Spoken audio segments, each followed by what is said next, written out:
in two talks. The first talk will be given by Dr. Jimmy He on DeepONet for varying geometries and time-dependent loads. Jimmy He is a senior application engineer at Ansys Inc.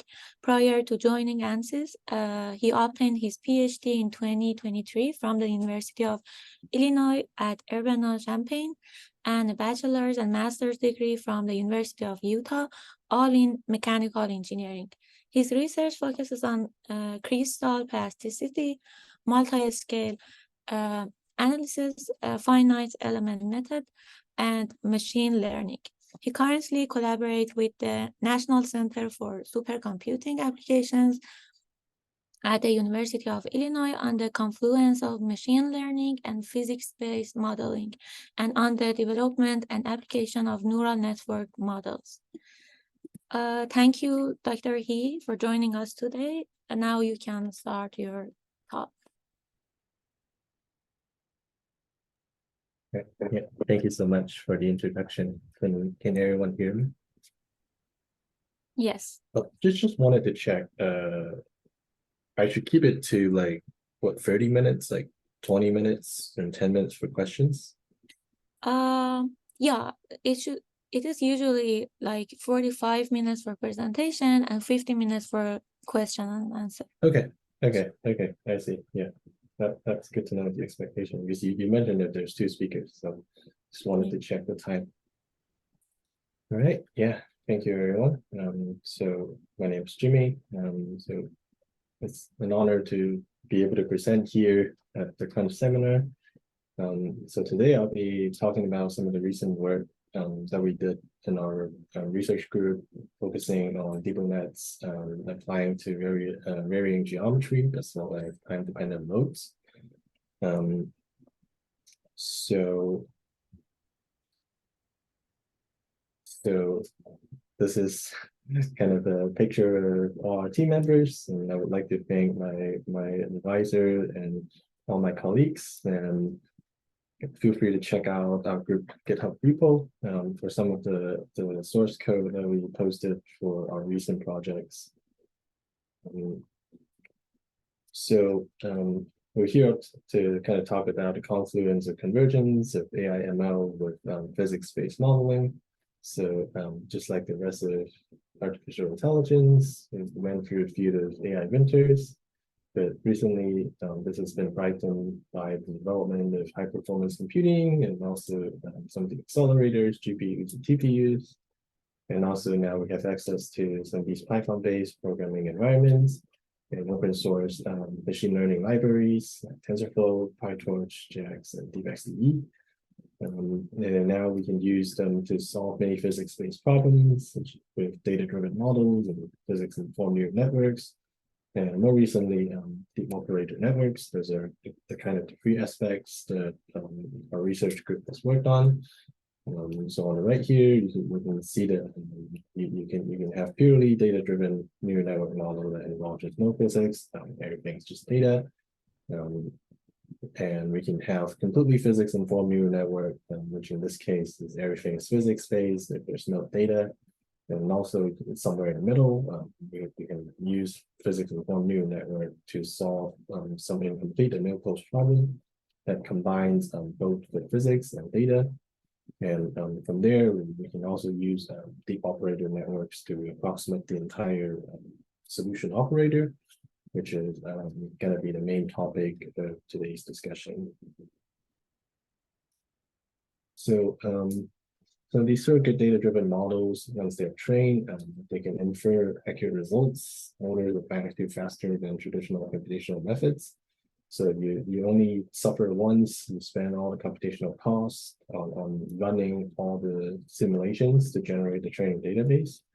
And then you spend a little more computational effort to train your neural network model on high-end platforms. And then once you have the trained model, you can offload that to some low-end laptops and stuff for very efficient forward inference that only takes fraction of a second and several orders of magnitude faster than your direct numerical simulation.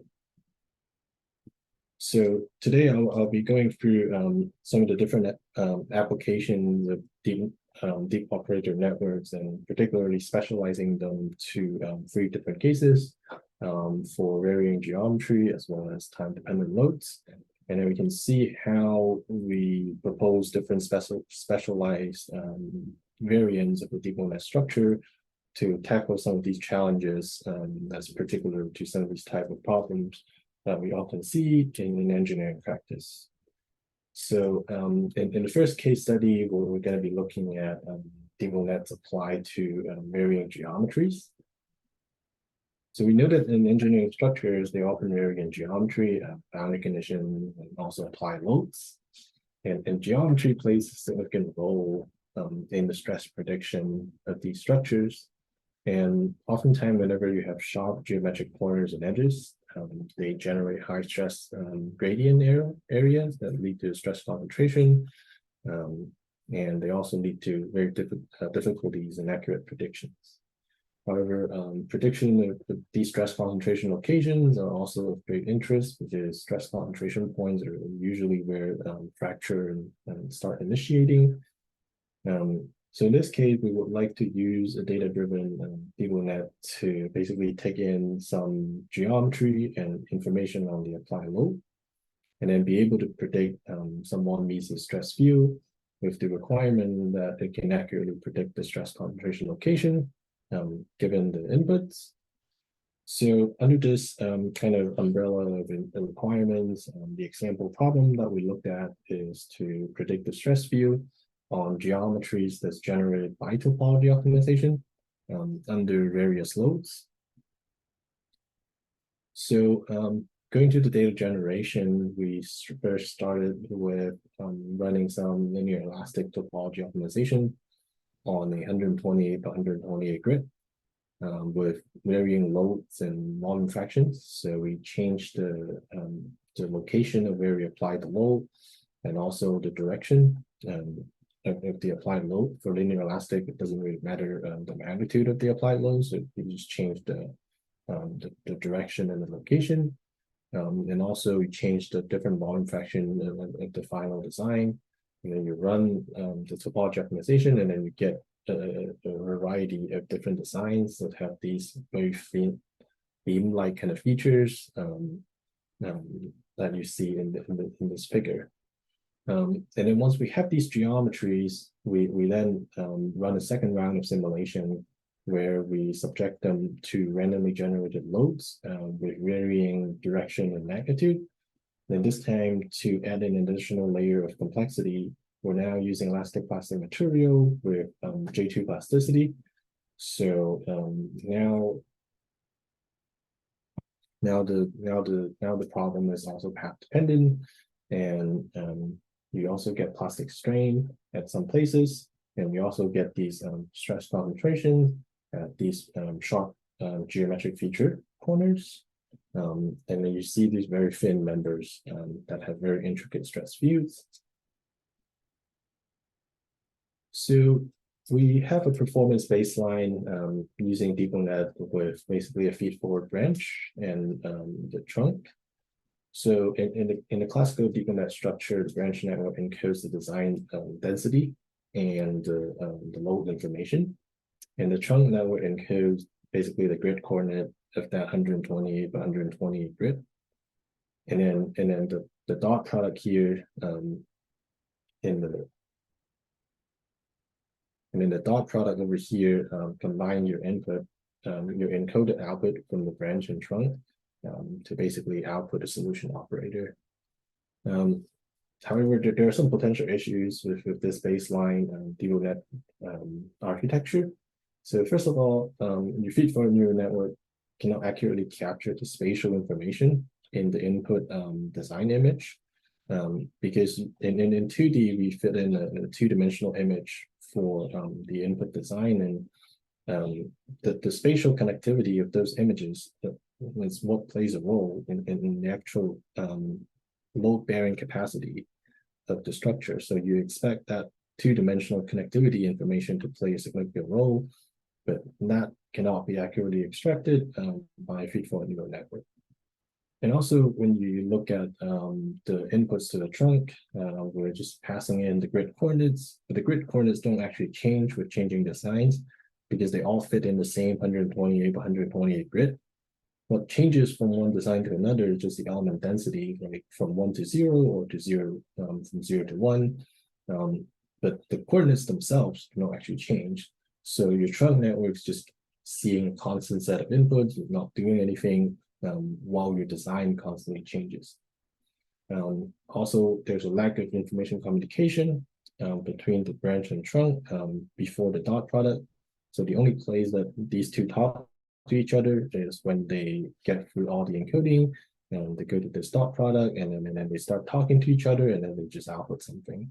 But prior to that, there's no communication and there's no data fusion. So that's something that we worked on to address. So with some of these potential issues identified, this is basically the structure that we propose to solve these issues. So particularly, we use the residual UNet in the trunk. So now, from the input side on the trunk, we're fitting in the geometry as an image, so 128 by 128 image. And that goes through the various decoding and encoding layers of the residual UNet. And then it outputs a multi-channel, basically, image that has n hidden dimensions.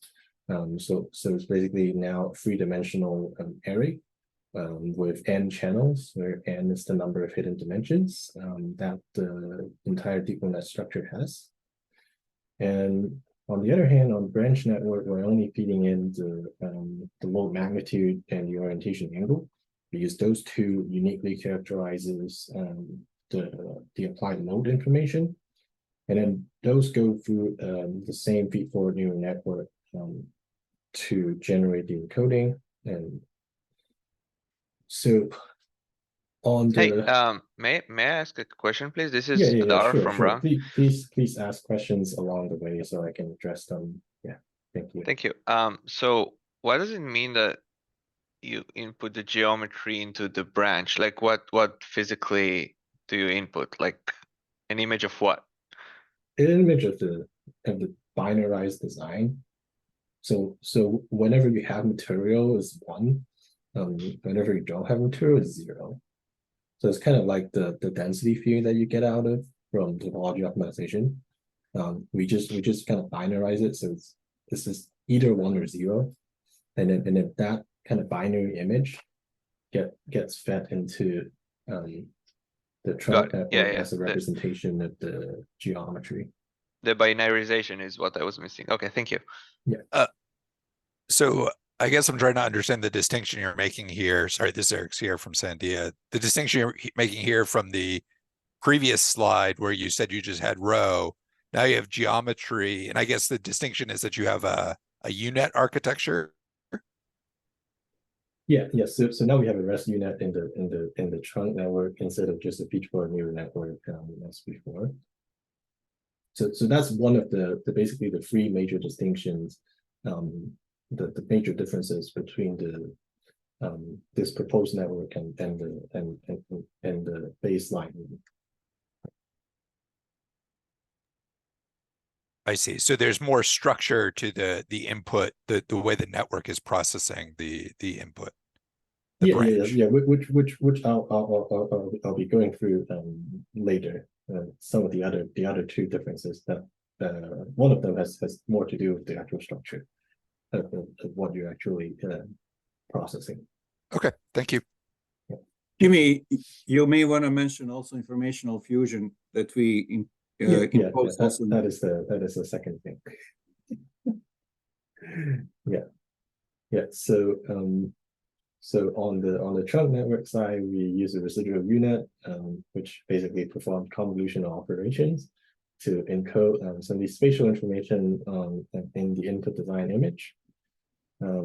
So that's basically the first difference that we did.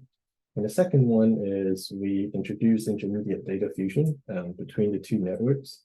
So we picked a point as at the smallest dimension. So right after it gets through all the encoding layers, that's the smallest dimension that the data get compressed to. And then similarly, we get identical dimension from the encoding feed-forward neural network from the branch side. And then to introduce the information fusion, we do an element-wise multiplication. So we multiply the encoding from the trunk side and the encoding from the branch side, and then that fused information propagate back to the respective decoding networks and get to these intermediate outputs from the branch and trunk. So we also added in this layer of information fusion via an element-wise multiplication operation. So the last kind of structural kind of change that we did is, so now that you see it on the trunk side, you're getting some three-dimensional encoded outputs that are 128 by 128 by n. And then on the branch side, you're getting a kind of a vector that is n, where n is the number hidden dimensions. And then at the end goal is we want to get some two-dimensional images. So to do that, we use Einsum to combine the three-dimensional output from the trunk and the one-dimensional output from the branch to generate two-dimensional prediction. And in particular, we basically just do a contraction along the hidden dimension. So we just contract the additional x's via dot product along that dimension. So you retain the two-dimensional nature that lives through the entire trunk network. So in the trunk network, you pass in some two-dimensional image that gets encoded into n two-dimensional image, and then you contract them back to just one two-dimensional image, which is the output operator. In this case, that represents the von Mises stress that we're trying to predict. So we run this on our 800 GPUs, and then we train both the baseline feed-forward neural network DeepONet and the rest unit DeepONet. And then you see on first column here the training testing curve, and then the loss function is mean square error. We see that both kind of train pretty well, and after some epochs, they show a little bit of overfitting. For the residual unit, there's some oscillation, but later on they do start to kind of stabilize. We can now look at the MRL2E, just the mean relative L2 error of the stress, comparing the true solution from finite element and the prediction from the neural network. The unmodified and modified are basically two important metrics that we looked at. The unmodified one, meaning that we take the entire 128 by 128 grid. So we don't care whether that grid has no materials or not. So all that 128 by 128 goes into the calculation. Whereas the modified one, we only take whichever area that has actual materials in it, because from the input design, you know which voxel, which pixel has material in it, which one doesn't. So when you compare those two metrics, if they're very different, that give you an indication that the neural network is not predicting zero stress when the material density is zero. So it's predicting some non-zero stress for void, which is not good. On the other hand, when you look at those two different metrics, and if they agree very close to each other, that means that when you give it zero density in the material field, it will indeed predict zero stress. That's the desired behavior that we want for these predictions. So in this case, we can see that the residual unit-based network, because it's a convolution-based network, it preserves this information pretty well. So if you feed it in a blank voxel that has no material, it will just predict zero stress. Not so much for the case with the regular feed-forward neural network. And then we also compare the histogram, so for the distribution of these L2 errors across all the test cases. So you can see that comparing the baseline model with the residual unit-based model, we're able to both lower the average error the mean error and also the maximum error is reduced compared to the deep neural network. We also did a comparison with just a standalone residual unit that just takes in an image of the 0 and 1 design density and just output directly the one Mises stress view, just with the standalone res unit. And then you can see that the two show very similar performance. But in this case, the DeepONet architecture has similar number of parameters, but it trained about, I think, like some 10% faster than the standalone res unit. So over here, we compare some training time and also the accuracy metrics for the baseline and proposed network. So the baseline network took about 1200 seconds to train, but it has an error, mean delta L2 error of about 27.5%. On the other hand, our proposed network was trained in some 3000 seconds, it only has about 8.5% error. And then over here at the bottom for these contour plots, we show different percentiles of these prediction and the test set. So from the left, we show the best case, and then progressing to the right, prediction gets progressively worse. And then the last one, we show what it looks like for the worst case. So it kind of gives you a statistical kind of representation of what the prediction is doing. So top row shows the finite element simulation, middle row is the DeepONet prediction, and then last row shows the absolute difference between the two. So you see that in all cases, we're able to pick up the stress concentration pretty well.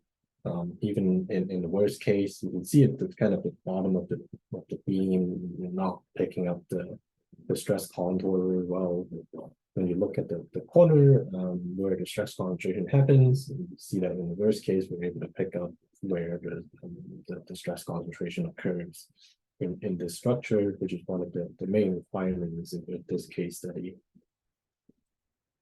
And also in this case, the inference is about 5 orders of magnitude faster than running the finite element simulation.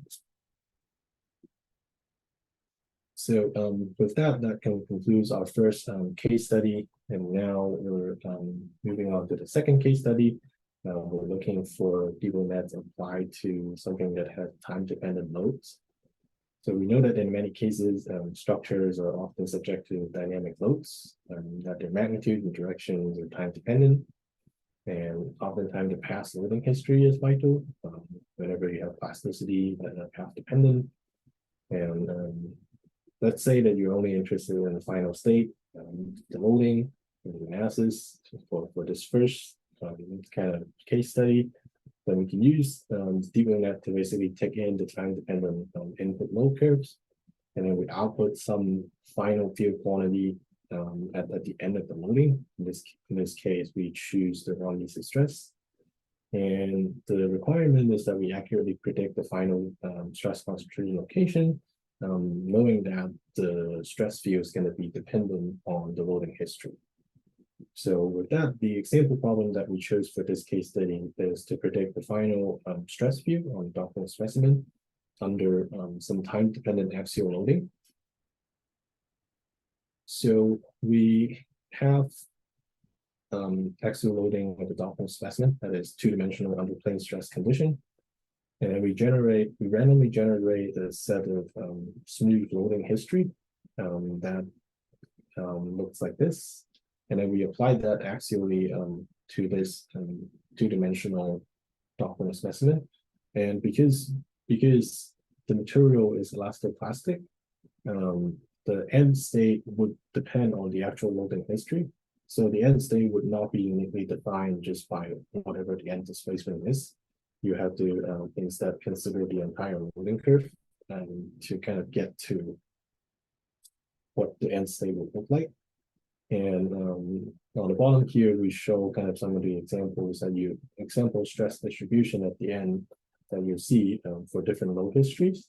So you can see that for different load history, the stress distribution at the end changes quite a bit. So we also propose some different architectures, and this time we want to use recurrent neural networks, in particular gated recurrent units and GRU. in the branch to basically encode the time-dependent signal. So this time when the input to the branch network, you're basically fitting in the input load curve at different time steps. So the branch network is basically an encoding decoding structure with GRU layers. So the first two GRU layer is the encoder, and then we use a repeat vector to basically match the shape. And then that encoded information then goes back to the decoder, which is another, again, two GRU layers. And then once they're decoded, the distributed dense layer applies the dense layer to the very to the last time step, because right now we're only predicting the last time step, and then that becomes the encoded output for the branch network. And then since we're dealing with a constant geometry, this time we're not changing the geometry in the training set. A regular feed-forward neural network should be able to handle this. In this case, we just have a very simple feed-forward neural network that just takes in the coordinates because the geometry doesn't change. And then we again have a very simple dot product to combine the information from the branch and from the trunk. And then also a bias vector added to the dot product. And that becomes our solution operator. So we again compare with the baseline model with the feed-forward neural network applied to the same data. And we can see the distribution of these relative L2 errors in the prediction. So we see that for the baseline model that has about the same number of trainable parameters as the GRU model, you see that about 10% of the cases relative L2 error that's greater than 5%. On the right here, we show that for the GRU-based DeepONet, in this case, only about 3.5% of the total test cases have error that's greater than 5%. We can now also look at some of the training time and also some contour plots. So the training time for the baseline is only about 7,000 seconds. That gets you about 3% error. For the GRU-based DeepONet, it takes about 18,000 seconds. It takes very long because currently JIT compilation is not available, so we can't accelerate. Use accelerated linear algebra package for recurrent neural networks, but it does get you to below 1% prediction error. Then over here in the contour plots, we show a comparison between the feed-forward neural network and the GRU neural network result. You can see that up to about 90% can't really tell the difference. They do pretty much very similar performance.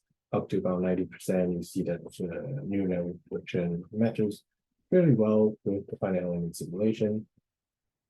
At 99th percentile, which is very close to the worst case, you start seeing some differences in the sense that your feed-forward neural network is unable to capture some of these hotspots, whereas for the case of the GRU network, it's still able to capture where the hotspots are in the 99%, so very close to the worst case. And in this case, the inference is about 3 orders of magnitude faster than the finite element simulation. So then what happened in the worst case? So in the worst case, basically nothing works. In the worst case, so this shows the worst case for the feed-forward neural network and the GRU DeepONet. You can see that in the worst case, basically they miss out on the stress contour almost completely. And the reason why is that if you look at the magnitude, these solution contours at the end, the stress is fairly low on that, except for this, which is kind of an outlier. This one has fairly large stress magnitude. But for most of the cases that are towards the terrible end of the spectrum, most of them have very low ground truth solution magnitude. And we further demonstrate that by kind of comparing the relative L2 error with the mean magnitude of the 1 meter stress in the contour. we included basically a trend line. So you can see all the trend line have negative slope. So basically on average, your prediction error is going to go down if the average stress magnitude in the domain is larger. And you see that most of the ones with high mean relative L2 error are basically kind of clustered towards the low end where the stress in the ground truth are fairly low. And then similar things you can see in the GRU based network as well, with some outliers that have higher errors, even at considerable stress magnitude. So with that, that concludes the second case study. And for the last one, we're going to look at some very similar things that are a slight extension to the previous case study. So in the previous example, we only consider a scalar quantity, which is the one means stress at the final time step. But more generally, we would like to see the entire evolution history of the output quantity. And the output quantity might be a vector with many different components, or it might be a combination of vectors and scalars. So in this case, we want the DeepONet to be able to take in some time-dependent input load curves, and then output some requested output quantities at selected time steps. So both at multiple time steps and outputting multiple vector components. And also this time we want to accurately predict the evolution history of the output quantity field. So not just the end state, but also the entire evolution history as the system progresses. So in this case, the example problem that we chose to kind of demonstrate this is to predict the pressure and the velocity profile for a lid-driven cavity flow with a time-dependent lid velocity. So in this case, we use a slightly different neural network architecture because now we want to have vectorized output at many different time steps. So again, we're borrowing the idea that we want the branch network to encode all the temporal information. So we want the branch network to take care of everything that's related to time. And then similarly, we want the trunk network to encode the spatial information. So we want that to tackle everything that's related to like spatial and also the vectorial component of the output. So going along that direction, we now have on the branch side, we have a similar encoder decoder structure with a repeat vector in the middle to match the shape.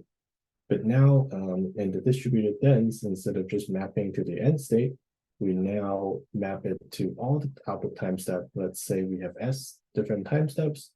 So the branch side then produces an intermediate output that has the following shape. It's hidden dimension times the number of time steps.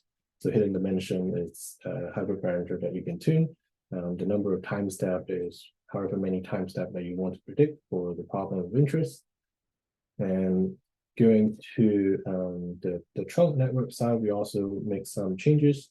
So now instead of just outputting the number of points in the domain, we now expand the output size to output some three-dimensional encoded output that has capital N is the number of nodes in the domain. That's what eventually gets you a contour solution. And again, HD is the hidden dimension, and V is how many vector components that you want in the output field. And then to accommodate those shapes, we again use Ehnacing to do the basically again contraction along the hidden dimension. But now you basically inherit the temporal dimension from the branch side and the spatial, the vectorial component from the branch side. So you get some three-dimensional output now that has a field defined at every time step for every output component. So you get something that looks like this, where N is basically Nx times Ny is a two-dimensional field. For all the vectorial quantities from 1 all the way to B components, however many components that you like.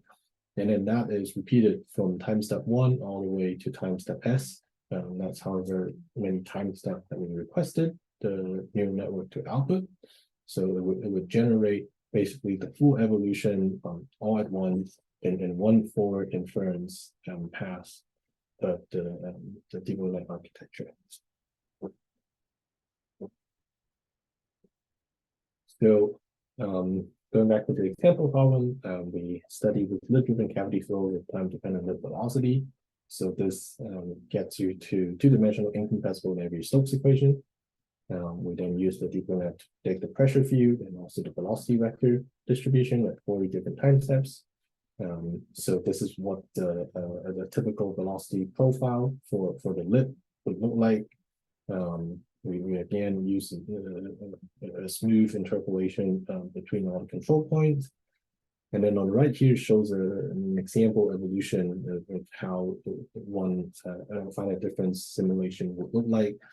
So the background contours colored by pressure, and the arrow shows the velocity vector. And then those are the three different figures on basically at different time steps of the evolution. And notice that we can allow the lid to go from one direction to another. So it can reverse the velocity direction. So it's going to stir up a lot of recirculation in the flow as the direction reverses. So over here, we show some animation of how the flow field kind of evolves at different time steps. So the first row shows the reference finite difference simulation. And the bottom here, we show the sequential depopulated network prediction. So again, they're contoured by the pressure, and the velocity fields shown as arrows. So first column, we show what the best case look like for this problem. And you can see that it follows the pressure field evolution pretty well. And when you look at the vector plots, the actual flow field looks pretty similar to what you get directly from the finite difference simulation. When you look at the worst case, as you see as the animation is playing, you see that at some time steps, the DeepONet kind of screws up on the pressure field prediction. So you see sometimes the pressure field at those two corners where the pressure gradient is the highest. It doesn't predict those points so well. But you do see that as the animation is playing, you just see that even in the worst case, so we rank them by time average error. So we average the error over all the time steps. So even in the worst case, it doesn't do terrible at every time step. It only does terrible at some time steps. So you can see that as the animation is playing, some of the time steps, it captures it pretty well for both the pressure field and also the velocity profile. It's just at some particular time steps that the pressure field and also the velocity is not doing so well. So we also do similar plots that kind of shows to basically show a relationship between the relative L2 error and the mean lid velocity magnitude. And we do that for all the three different output variables, which is pressure, the x velocity, and the y velocity. You can see that all of them from the trend line, you see they have negative slope, but a fairly high coefficient, R-squared coefficient, meaning that they show fairly strong correlation of decreasing error once the lid velocity magnitude increases. So it again goes back to very similar to what we observed in the previous case for the plasticity one, where the neural network is not able to capture some of these contours while the magnitude themselves are pretty small. This is most likely because we use a mean square error. So some of these smaller magnitude ones, they're not going to contribute as much to the overall loss function, even though we have a time-dependent kind of data scaling procedure for this CFD problem. We scale the output fields based on the average magnitude over time. So we do take into account the fact that the mean solution magnitude is evolving as a function of time, but still we see this kind of downward trend that is still not able to predict so well when the solution field by itself is does not have a large magnitude. So that brings us to the end. So to conclude, the vanilla DeepONet architecture with deep neural networks in both the branch and trunk, it might not always provide you with the best accuracy. And depending on the problem and the type of inputs, we propose different variants of the deep operator network architecture. So when we have variable input geometry, we use the residual unit as the trunk network to encode these geometry images. And when we have time-dependent loads, we use the gated recurrent unit as the branch network to encode the load as different time series. And when we need multiple time steps or vectorial outputs, we use the GRU branch to provide all the temporal components, so every information at all the time steps. And we use the feed-forward neural network to provide all the spatial components, and then we combine them with INSUM.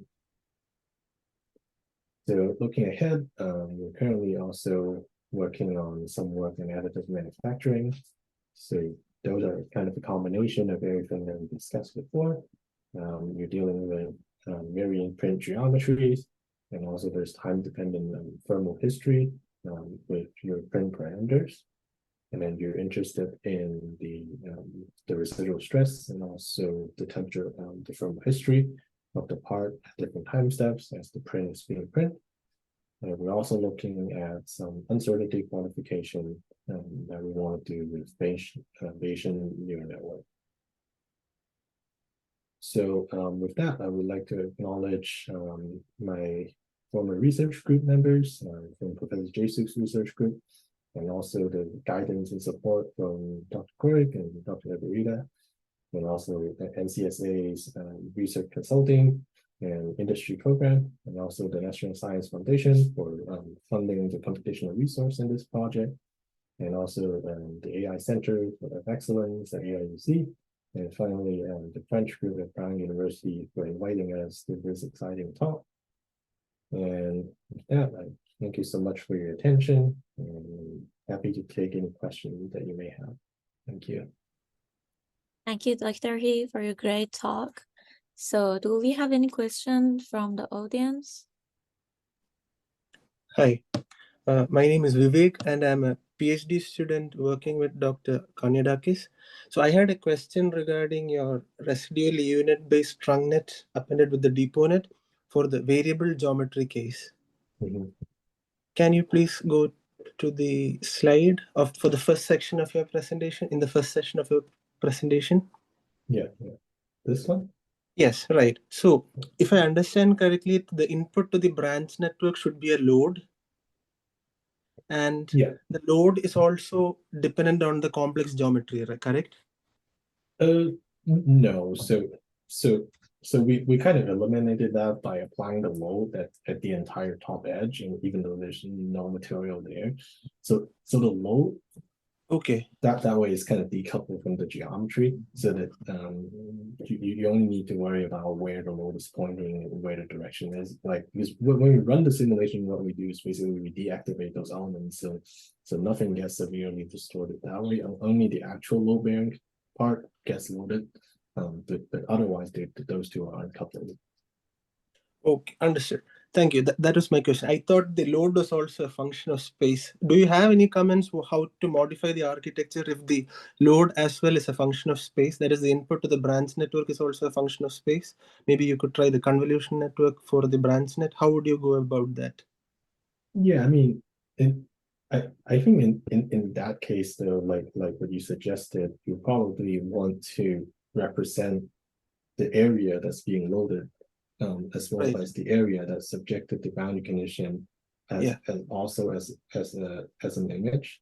So you basically like probably flag whatever boxes or pixels that gets loaded, and then whatever pixel that gets the boundary condition, and you encode those.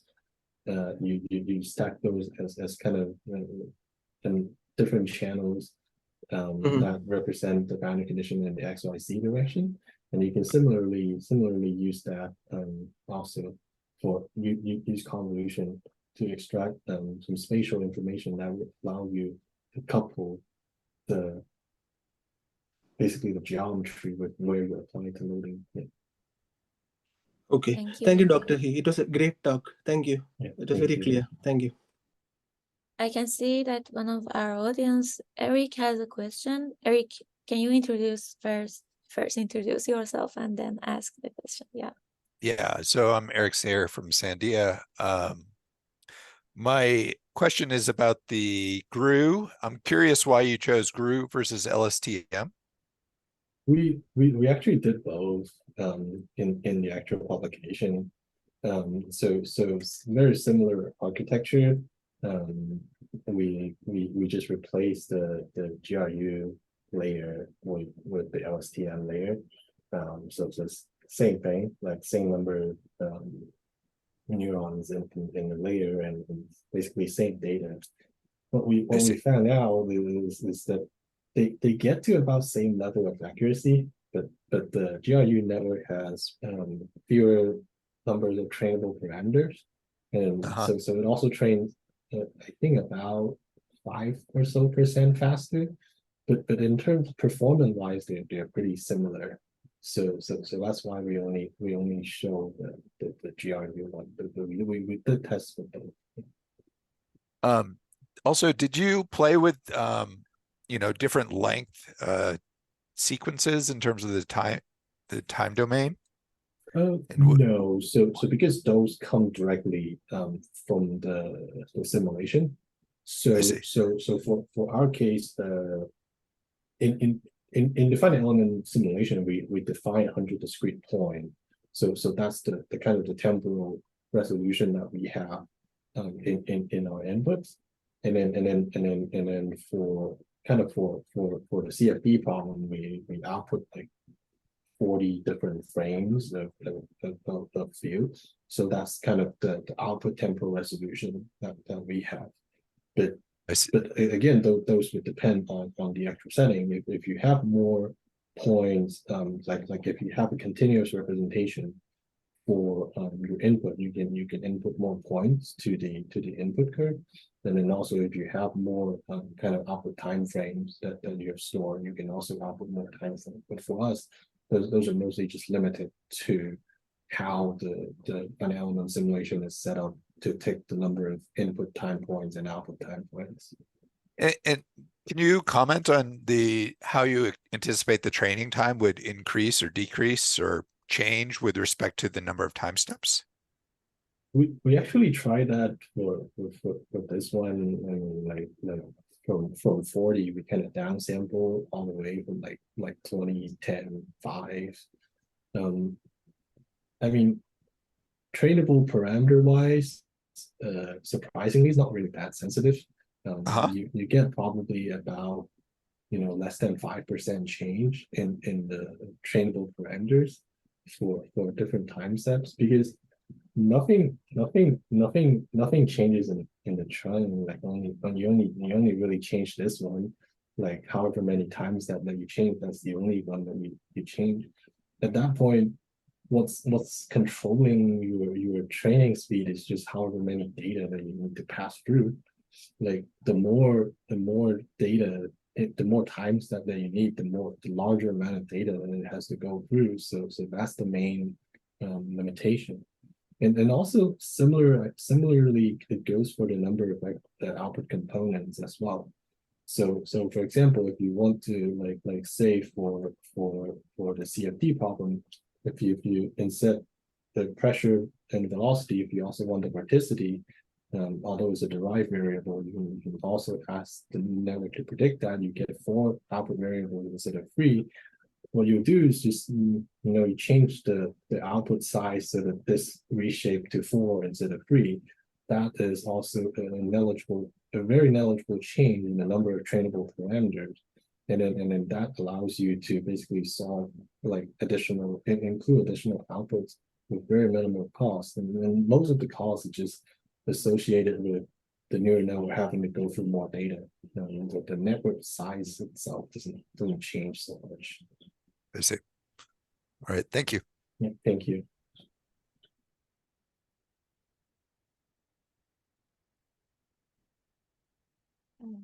Hi, Jeremy. This was a great talk. I had a I had just one question. If you could explain the information infusion once more. Yeah, sure. Probably I missed something. I just wanted to know that. Yeah. So I mean that's not like a new idea. Like we didn't actually propose this idea. We just thought that using this would help with the performance. Mhm. So that's why we kind of took basically the right after it goes through all the encoding, that's where the dimension of the encoding gets the smallest. So we basically just have on the branch side, basically we structure it so that it would have identical dimension coming out from the encoder. So because they're identical dimension, we just do element-wise multiplication of the two vectors. So you get one vector from this side, one vector from this side, and then you do element-wise multiplication to get to another vector. And then that vector goes back to the respective decoder. So if I understand correctly, your branch net, the last layer has 16,384 points. If you're doing an element-wise. That's the end of the encoding. Yeah. Okay. So I was wondering, like the way, so this way you're encoding the geometry. How about like having an additional branch net, which would be a convolution neural network, and encoding the geometry through that? Like then you can reduce the latent dimension size. Yeah. I mean, yeah, that is possible too. I mean, you can always have some kind of like convolution encoder to kind of like compress on the dimension on those images first. Yeah, that's definitely that's a very good suggestion, because like this one, although it kind of works, it does take up a lot of memory, because we're not doing any kind of compression. Like the whole image comes in and the whole image goes out, and it does take up a lot of memory to store these images. So definitely like having some kind of pre-compression with some kind of encoder that's a pre-trained encoder to kind of shrink down the dimension, definitely make it more computationally efficient. Yeah, maybe, yeah. That could be like we could try that, but yeah, we can check on the accuracy on that. Yeah, but great talk. Thank you. Yeah, thank you. Thank you.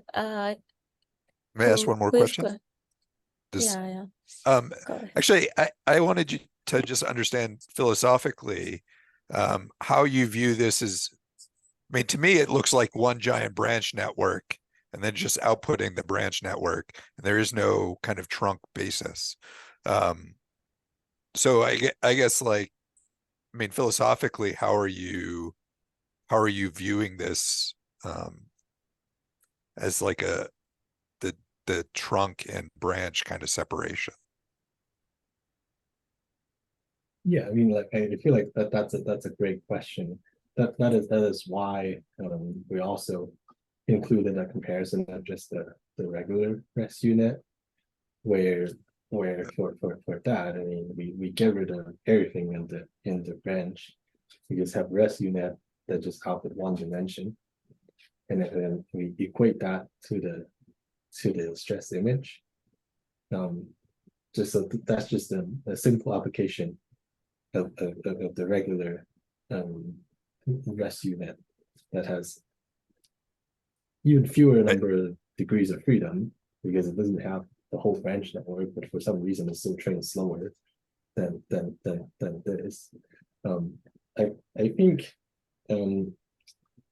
philosophically the difference is that if you have a standalone REST unit and you want to include all of these different kind of inputs on the words, you have to include them as additional channels in the image, which at that point you're kind of repeating that 128 by 128 times, and then that stacked up basically however many inputs that you need to have that many channels to represent those images. to represent those inputs. But now that with this structure, we're basically having a separation.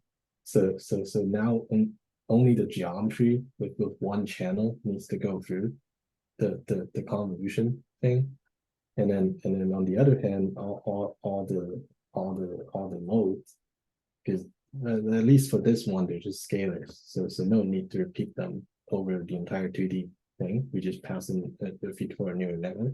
But of course, kind of as Vivek mentioned, like in more complicated cases, if your geometry, if the boundary condition and also where you apply the load kind of changes, you may not be able to continue to use that anymore. You might need more complicated structure to also capture the changing location of the load. But at least for this one, it allows you to just have a scalar representation of those, instead of having to stack that as additional layers of basically the additional channels in the image, which is what we do when we have the standalone rescue net. Instead of 128 by 128 by 1, it has 3 channels, where the first one is the image, it's the 0 and 1 design image, and the other 2 is the load magnitude and the angle. Yeah, thank you. I see. Thank you. Thank you. Kasha, do you have any question? Kasha. I was wondering if Can you first introduce yourself? yes, I'm Kasha. I'm a PhD student at SINTEF Research Institute in Norway and also a visitor at Brown. Nice to meet you. Nice to meet you. I'm wondering if it's possible to use this UNet architecture to have the spatial locations be at a different resolution than the training data. Sorry, could you please explain a little bit more about what you mean by having it at a different resolution? You would use the trunk network to specify the locations at which you want to solve the solution, typically. So in this architecture, I'm wondering if you are imposing this particular resolution that is 128 on 128, or whether you could use this architecture to go down in a resolution. Oh yeah, I mean that's a very good question. Yeah, so right now, I mean, we output at the same kind of spatial resolution. So we 128 goes in, 128 goes out, and then that's also the resolution in our finite element simulation. So currently, like what we have here is just limited to basically the same spatial resolution going in and going out. But yeah, like having some kind of changing resolution is definitely interesting to look at for like kind of compression and also super resolution for your stress field. Yeah. Mm-hmm. Okay, but okay. No, I think it answers my question. Thank you so much. Yeah. Is there any other question for the speaker? I think there is no more question. Thank you, Dr. He, for your great talk. And thank you for accepting our invitation. Yeah. So, Thank you so much for yeah. the invitation. I really appreciate it. You're welcome. Yeah, So thank I you. think it's time to go to the next session. If you are interested in the topic, you can stay here. Dr. Brahma, are you among us? Yes, I'm here. Oh, thank you so much. Can you share your screen to see if there is any problem with sharing, playing the videos, if there is any? Do you see my PowerPoint? Yes. And And can you put hear it me in all right? Yes. Can you put it in presentation mode? Yes.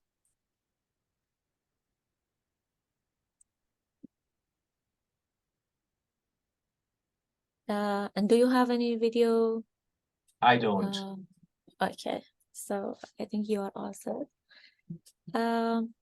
Without further delay, we move on to the next session. The second talk will be given by Dr. Brahma on using physics to enhance machine learning models, the toy model concept. Dr. Brahma is currently an associate professor of mechanical engineering at Bucknell University. He earned his PhD from the University of Wisconsin-Madison in 2005. Prior to his academic career, he worked in the automotive industry for 8 years, most recently at Cummins, where he developed engine calibration model, tools, and processes. Thank you, Dr. Brahma, for joining us today. You can start your talk. Thank you for the introduction. So a Yes. little bit about myself. As you pointed out, I'm a practicing engineer for many years before and after graduate school. But since 2009, I've been working at Bucknell University, which is a small, primarily undergraduate institution in Lewisburg, Pennsylvania. So I do experiments as well as machine learning. I often find that I need to take the data myself in order to make it work for the kind of machine learning things that I'm interested in. I teach a wide variety of mainly thermofluid courses, and I also have taught a machine learning elective focused on engineering systems for the last 10 years or so. But all my graduate work after my PhD, as well as my industrial experience after graduate school, is focused on physics-based machine learning. And let me just explain what I mean by physics. So I've been working at Bucknell since 2009, and I have branched off into different fields other than engines, but my main motivation for all the work started with engines. And I've been doing machine learning with engines since about 2003. And in the automotive industry, there are a lot of tools for simulating diesel and gasoline engines. The physics for those tools is approximate. So there are no accurate methods to predict engine emissions and many other factors, many other responses like that. There are approximate models, so system level models that do have a lot of physics in them, but they are imprecise or incomplete and do not have the necessary fidelity to produce accurate predictions. So throughout this talk, when I say physics, I mean incomplete or imprecise physics that you can think of as a system level physics, system level model, not a detailed numerical CFD or FEA simulation. And I'm happy to answer questions during or after the presentation. I designed the presentation to run about 30 minutes because I wanted more time for questions. So any time during or after is good. So you might not be familiar with this, this kind of process, and I wanted to show you a lot of the model-based calibration and model-based optimization in industry follows this. The process that you see on this slide is that you start off on the top left, you start collecting data, you create a database model, you do some optimization. But then this is the part which is different from industry and academia, is once you have some optimized solution and you go back and run the optimized solution on the actual system, it generally tends to not agree. The optimized solution moves into those regions where the training data is sparse. And when you don't find that the optimized solution is actually when you see that the prediction doesn't actually match the actual experiment, then you take some more data, because the optimized solution is in a sparse region. So you take more data, and then you go back and build another model and optimize it again and find the optimized solution and run the optimized solution again in the test set. So at least in the automotive industry, this happens quite a few times.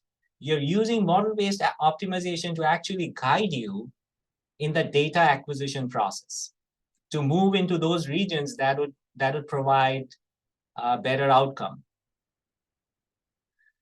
General experience, more complicated model, the least useful it is, the less useful it is. So nowadays, we always, in the academic literature, we talk about deep learning. When I was in the industry, we didn't talk about deep learning, but we did have shallow neural networks. And invariably, they would perform worse than something like simple regression, because neural networks would invariably find optimum solutions that were far further away from the multidimensional training data space. The lower the number of parameters in the model, the better it performed. So this is a constant frustration among automotive engineers, is that model-based solutions are not robust. And so this was true in 2001 when I encountered the field, and it's true now, that engineers want their database models to be more robust, and they want some kind of physics to be added to the database model. I'll tell you briefly about the kind of modeling and optimization problems in at least the diesel engine industry. So you want to minimize the fuel efficiency. You have soot emissions or smoke emissions, and a host of other emissions like nitric oxide, hydrocarbons, and so on. And you have strict limits for those emissions. So the optimization task is, the objective function is to minimize the fuel consumption while meeting the emission constraints.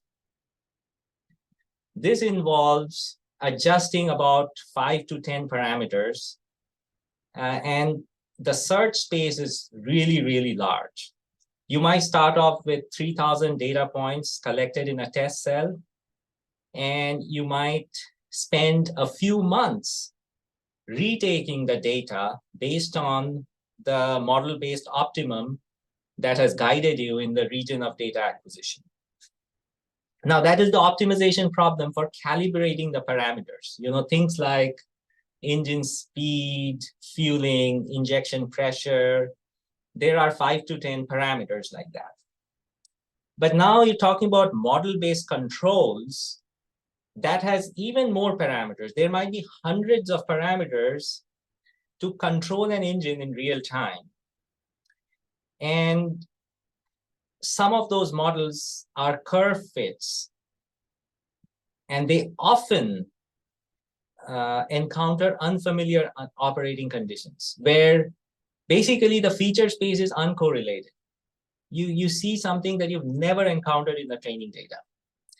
So we often have this situation where the model-based controller is doing something that we do not want it to do because it has encountered this completely unfamiliar operating condition.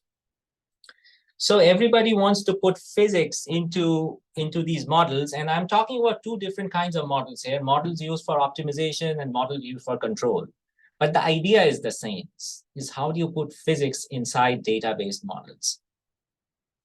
So I'm going to talk about some of my work trying to put physics inside empirical models. Now, this is an example. This is from my PhD work,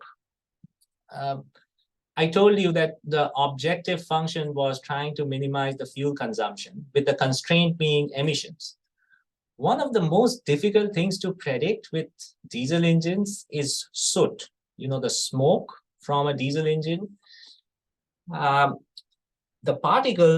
smoke particles are formed as a result of turbulent combustion. And no CFD model can accurately predict soot. So there's not really any conservation laws that you can use to constrain a neural network, for example. We do have phenomenological models, things that are semi-empirical. So the differential equations that you see on here, these are examples of, these are not precise physics. These are system level ideas that capture qualitative trends. So the idea was, during my PhD work, was to put these system level models, these phenomenological relations, as transfer functions instead of the sigmoid and the tan H and other standard transfer functions, trying to use phenomenological models as transfer functions. And so the trained model would tell us something about the physics, and it would be sort of robust. Now, the problem with this was that it's very hard to train neural networks if you're not using the standard transfer functions. So this created a mathematical problem. And this is where the work ended. And I investigated other ideas. And the most promising idea that I currently prefer is this toy model concept. So here I'll explain the toy model concept in the context of engines, and then I'll give you other examples. So a toy model is any model that transforms the feature space into a more fundamental feature space. The fundamental feature space might or might not be accurate, but it simplifies the learning task. So instead of y being a function of x, instead y is now a function of eta, where you get this new feature space eta through a physical model G. So here's an example of what a physical system level physical model. This is known as GT power. It's a very commonly used software in the engine industry. So you have this entire engine system here with pistons and turbochargers and compressors. And the software uses the Navier-Stokes equations to figure out flow through the system, but it does so in a one-dimensional manner. So one-dimensional flow assumption. It deals with combustion in a zero-dimensional manner. So it uses empirical correlations for combustion instead of three-dimensional CFD. So this is a very useful tool for predicting things like engine power, fuel consumption, but not a very good tool for predicting emissions. And in fact, there exist no good tools for predicting emissions. So you can do a RAN simulation, you can even do a DNS simulation of the turbulent combustion inside an engine. It's going to take you many months, and you're still not going to have a good soot prediction or smoke prediction. So this GT power model is being used like a toy model for a machine learning model that predicts smoke. All that is doing is changing the feature space.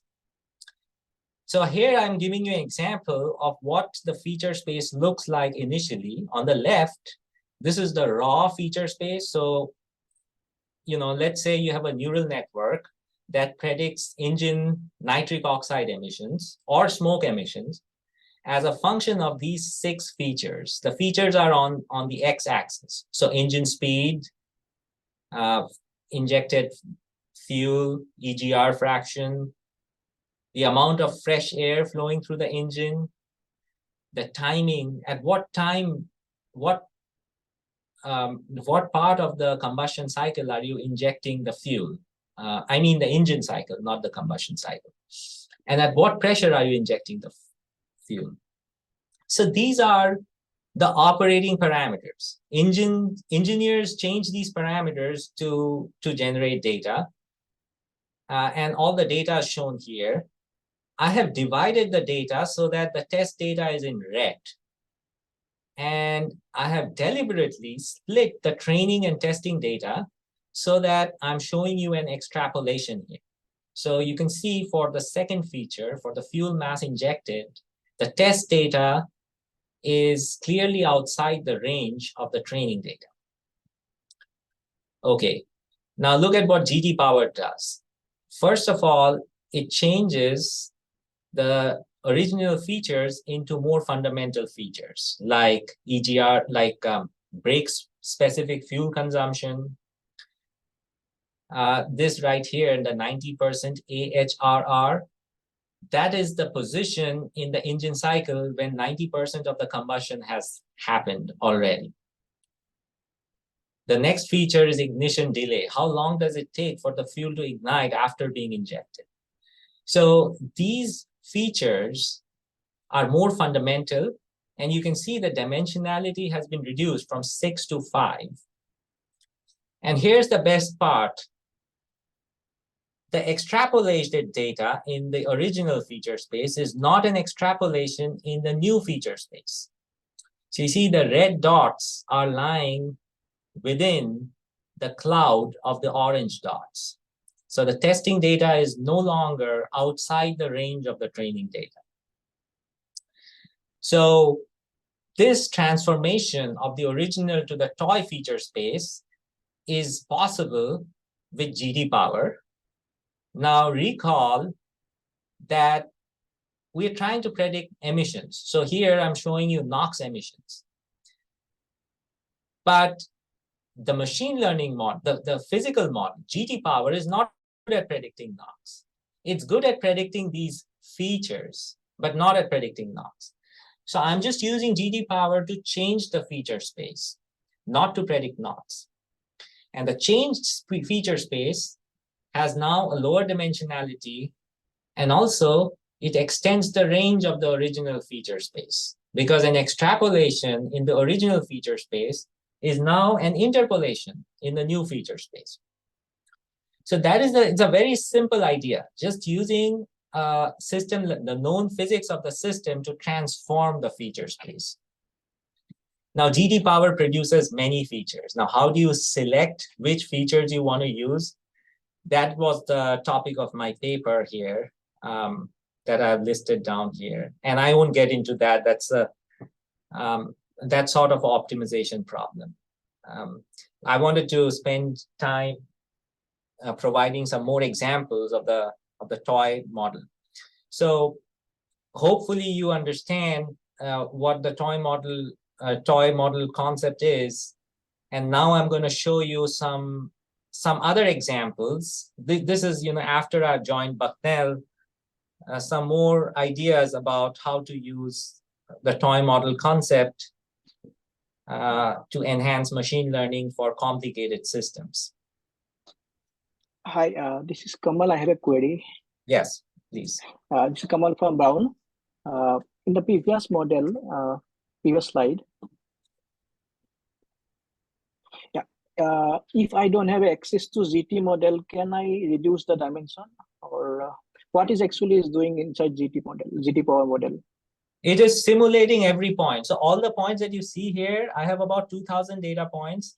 The GT power model is simulating all of those 2,000 data points.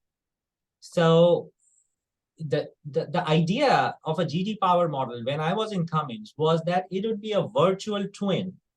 So the purpose of the GT power model is that you can do engine analysis without the actual engine. It's a one-dimensional model, and it is simulating everything, including NOx. But it doesn't simulate NOx very well. It does simulate some things pretty well, and those things those quantities are more fundamental.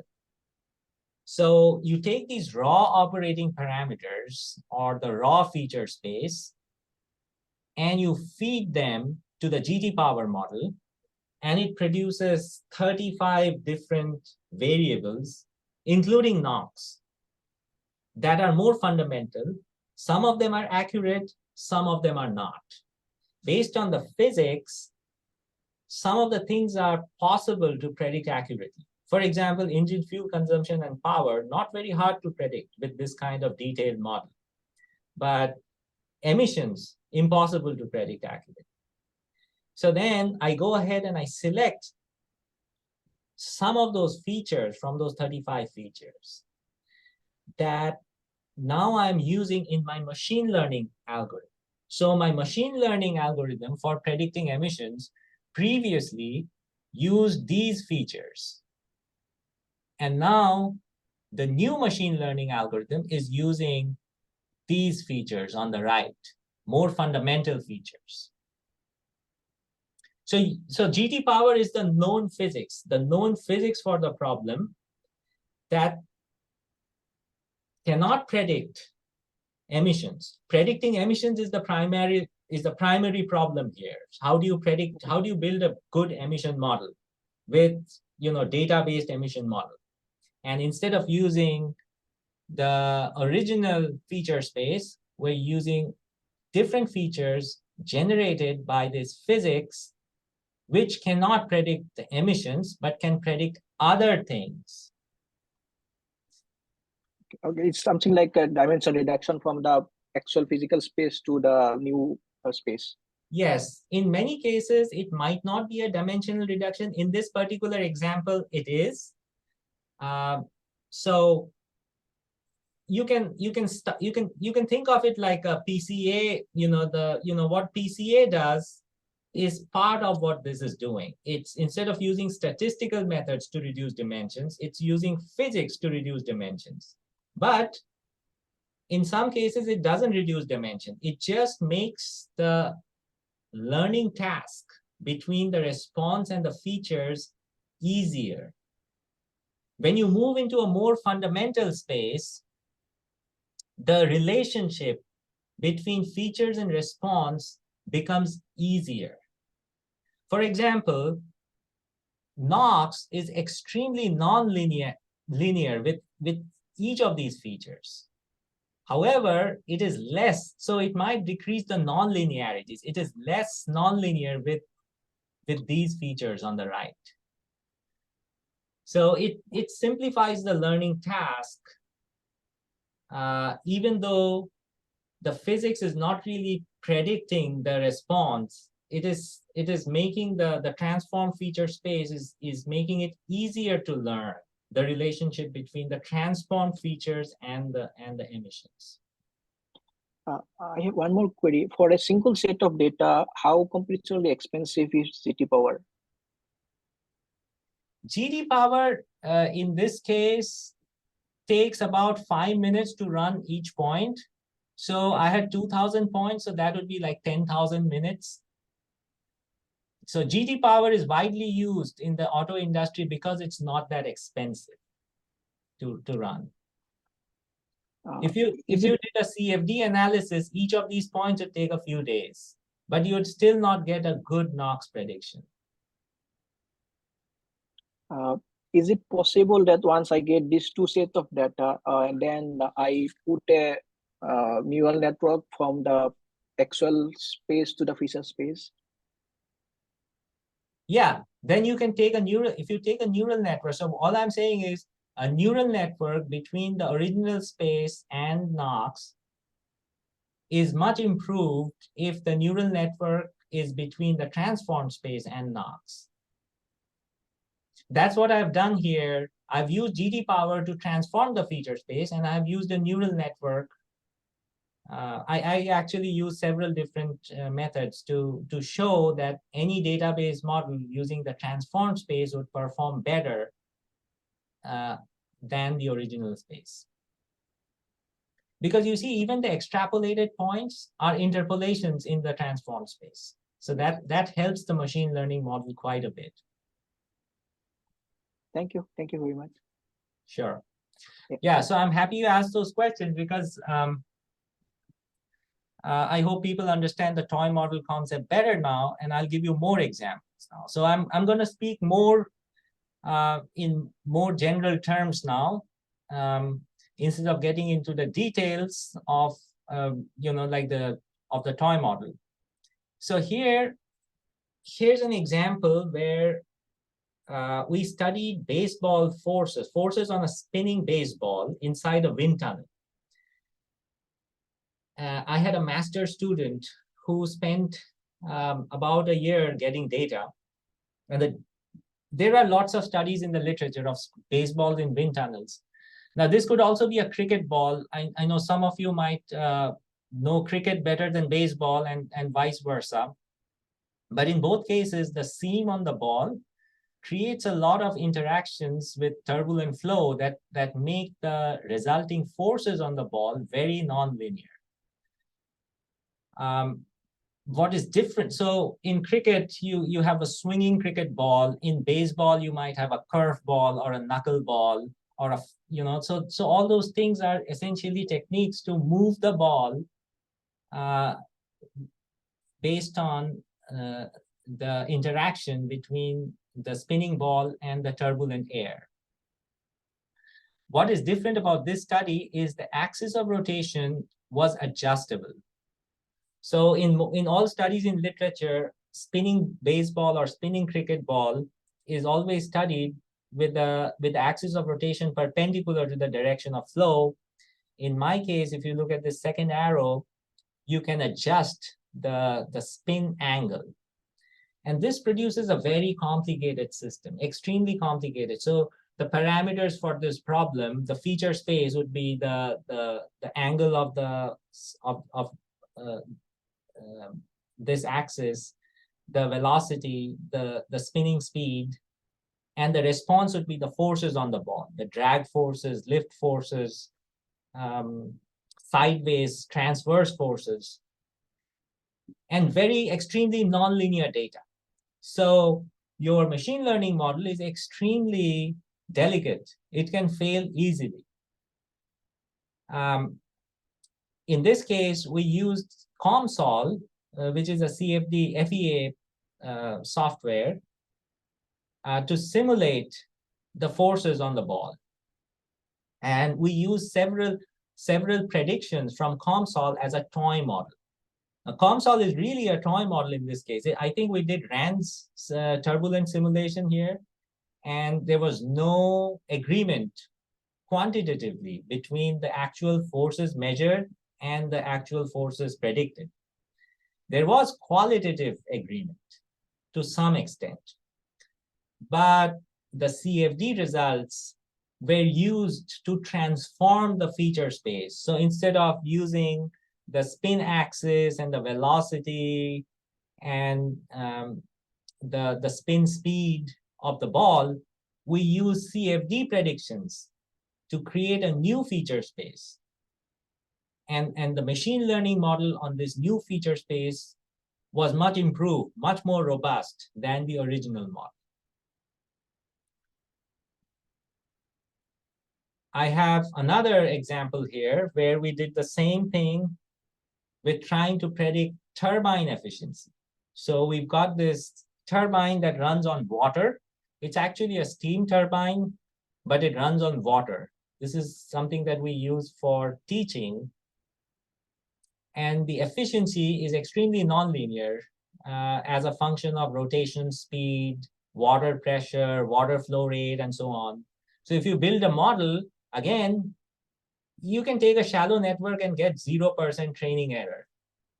And you can even get really, really good performance over a test data set. Just depends on how you choose the test data set. But if you encounter unfamiliar condition, unfamiliar operating condition, the model is going to fail. So this happens a lot with engineering systems in particular. It doesn't happen with, let's say, for example, you think about ChatGPT, think about large language models. The sequence of words, they are all correlated to each other. They're never used in in some senses, language is correlated. But the features for an actual engineering system can be independently changed. So you often encounter these unfamiliar conditions that you've never seen in training data. So here, this is just for demonstration. We used a PIV of 3D printed blades, and we created some toy features, toy variables to transform the feature space. And so I haven't put the details in here, but the calculations based on these pictures created toy variables that were linearly related to turbine efficiency. So it was very interesting. This picture that I'm showing down below here, these are just 3D printed blades of the same geometry as the turbine, just placed in gently flowing water. The flow of the water is unrelated to any of the flow rates encountered here in the actual turbine. But looking at the patterns created by the water, we created some variables that were actually linearly related to the efficiency. So you take any operating condition in the actual turbine,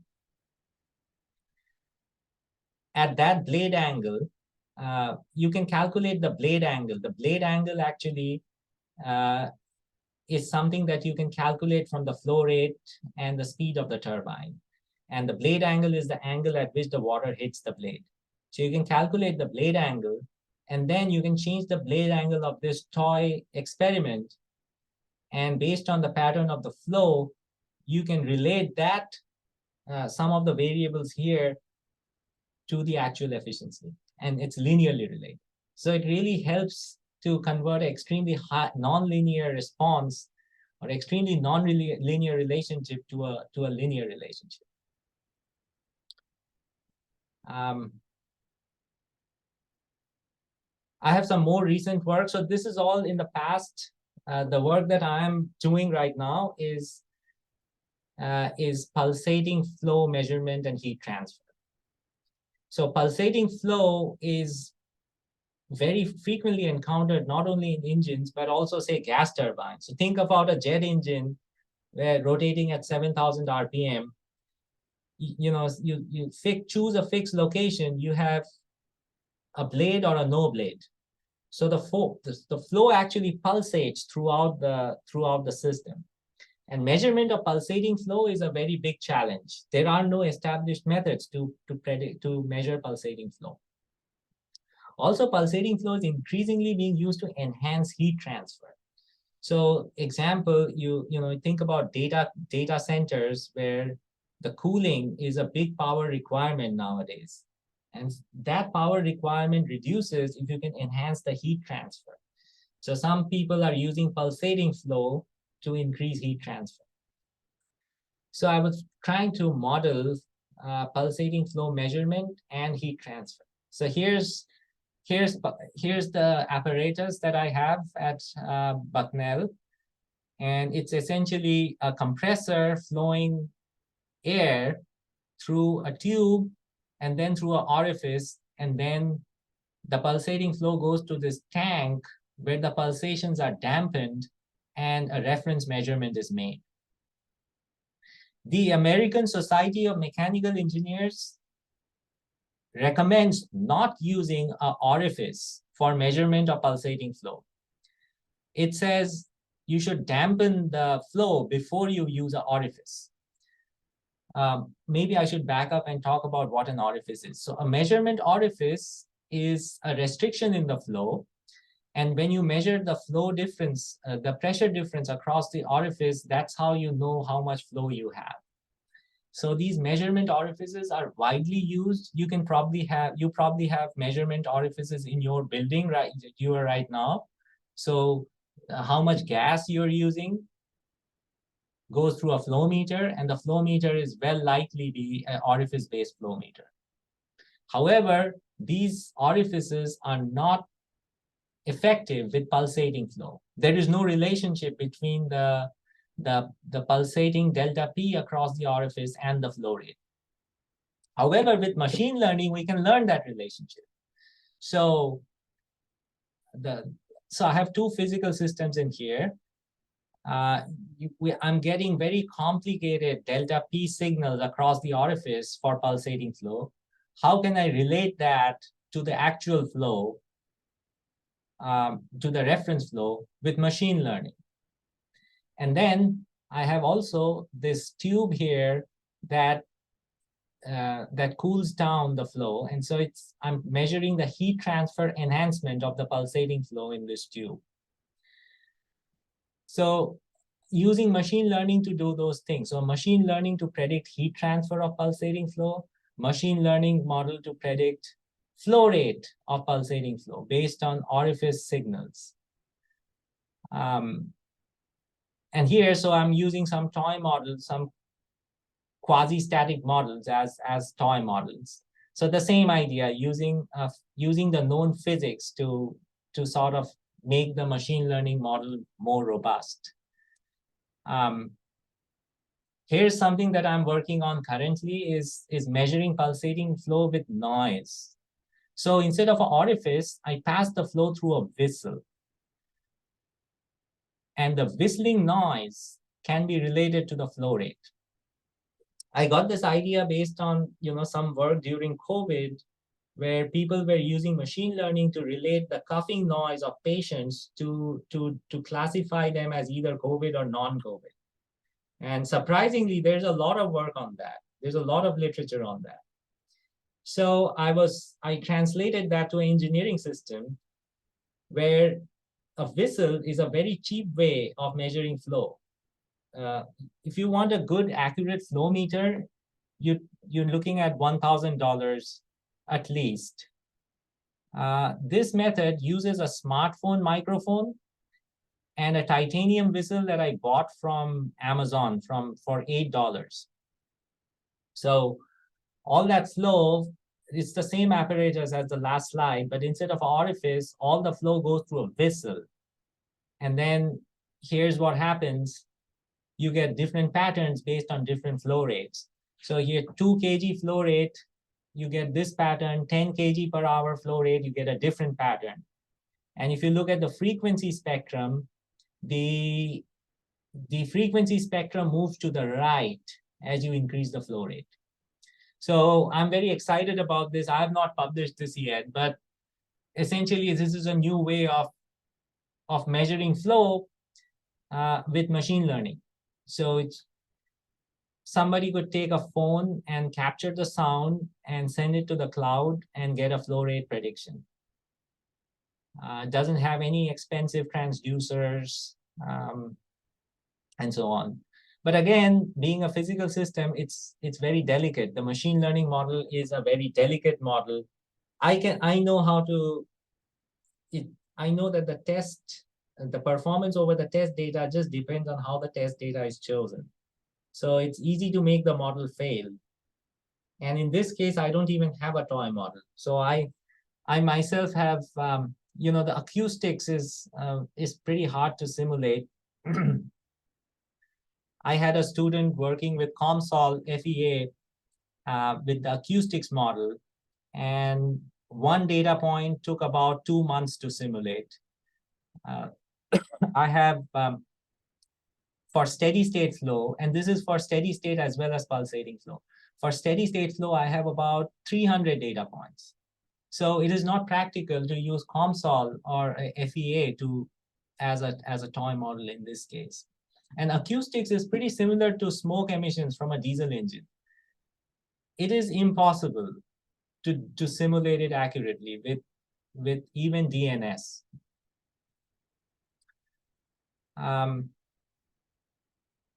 So I don't have a toy model, but I'm looking for something to make this more robust. So I have a variety of different systems that I work with toy models for. And this is the example of I think this is a LSTM. So I've been working with LSTMs. All of the pulsating flow work that I showed you, I've been using these long short-term memory networks. And this is a sample prediction. this will be much improved as I improve the quality of my data. And also with perhaps a toy model. So here are things that I'm coming up for a sabbatical next year, and here are some things that I want to work on. The first question is the most important one, is that this is something that I really want to do, is for all the systems that I've shown you, we only have qualitatively correct physics. There is no quantitatively correct physics for these systems. Is it possible to train neural networks to be always qualitatively correct? So as an example, if you go back to the engine data, you have this EGR fraction that was also chosen for the new feature space. EGR fraction is a fraction of the exhaust that is put back in the engine for NOx reduction. So this one feature, we know how the response behaves with respect to these features all the time. If we increase EGR fraction, NOx is going to reduce. We know that. So it has an inverse correlation with NOx. How do we train a neural network to always respect that qualitative relationship? In theory, you can create, for every data point that you have, in theory, you could create an infinite number of data points where the EGR fraction is increased or decreased with respect to that data point. Will the neural network always be qualitatively correct? Will it always say NOx goes down when EGR goes up? Certainly not. With the current neural network, certainly not. So how do you make neural networks to be qualitatively correct based on the known physics? We know here, for example, that if the spectrum moves to the right at higher frequencies, that means we have more flow rate. So now that the data is being generated, we can create synthetic data where the spectrum is shifted to the right. Can we make the neural network always predict a higher flow rate when the spectrum's at the right? We don't actually know the value of the flow rate. So we can create synthetic data where the spectrum is moved to the right, but we don't know what the actual flow rate is. We just know it'll be greater than 2 kgs per hour. So how do we make a neural network respect qualitative trends all the time? So that is one question.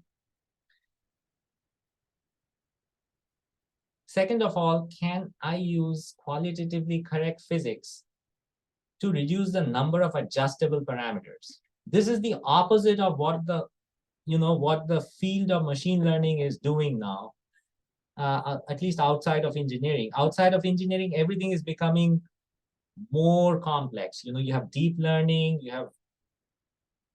you have deeper layers, you have more weights and biases. Well, my favorite algorithm out of all of this is not a deep learning network, not even a shallow learning network. My most favorite algorithm is KNN because it has no parameters, or maybe one parameter, right? The nearest neighbors. And I know people don't appreciate this a lot, but engineers who actually work with these systems and optimize these systems, they appreciate simpler models. The problem with simpler models is they're not accurate. Can we use physics to actually make simpler models more accurate? So that's a second question. And I have some ideas that maybe we don't have time to go over, but that's why I put it in there.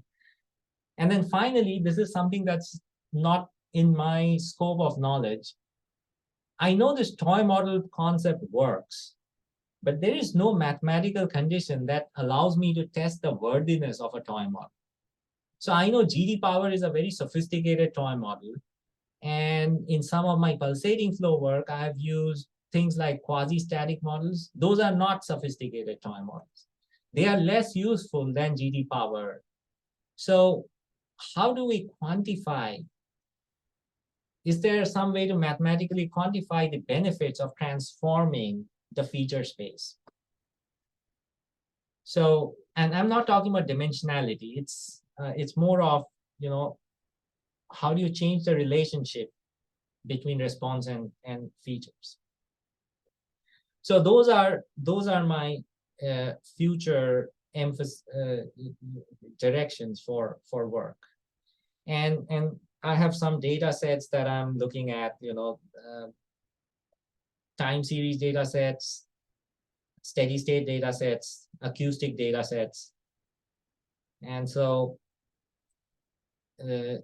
now that's all I have. And I'd be happy if we could spend the rest of the time answering questions. Thank you. Thank you so much, Dr. Brahma, for your great talk. So do we have any questions from the audience? Hi, this is Kamal again. The great talk. We have actually two papers where we are working on the digital engine. One is using PIN that I just put in the chart. And can you send the DeepONet paper? Yeah, I can send it.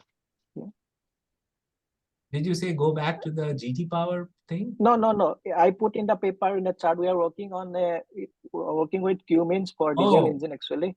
Oh, I so see. we have two papers, one with PIN, one with DeepONet. Yes. That's we put in the chat box. I see. Okay, yeah, physics informed neural networks for graph flow dynamics. Yeah, and one DeepONet paper is there. Bodun has sent that DeepONet paper also. Okay. Yeah, so you're predicting dynamics, gas dynamics inside. Yeah, and some parameter. It's an inverse problem we are working, easier valve diameter and then eta SC and other parameters. Okay, so this is more from a control point of view, controlling for model-based controls. Not really control, like maintenance, basically health monitoring. Okay. And is it onboard real-time health monitoring? It's actually designed for onboard, but this is taking a little bit more time, so we are working on to reduce the time. Okay. So that's, I think, we are writing another paper basically to reduce the completion time. So it will be onboard monitoring. I see. Yeah, I'm very familiar with these engines and the controller parameters in them. It's a giant optimization task. Yeah. And thank you for it's a very insightful talk. Thank you. Yeah, I'm going to look at these papers. Thank you They so seem much, to have very Kamal. complicated models in them. Yeah. Yeah, okay. Is there any other question for the speaker? So I think there is no more questions. So it's time to close the session. Thank you, Dr. Brahma, for your great talk and joining us today. And thank you all for joining us today. We hope you found this webinar informative. Take care. Have a great weekend. You too. Thank you all. Bye-bye. Thank you so much.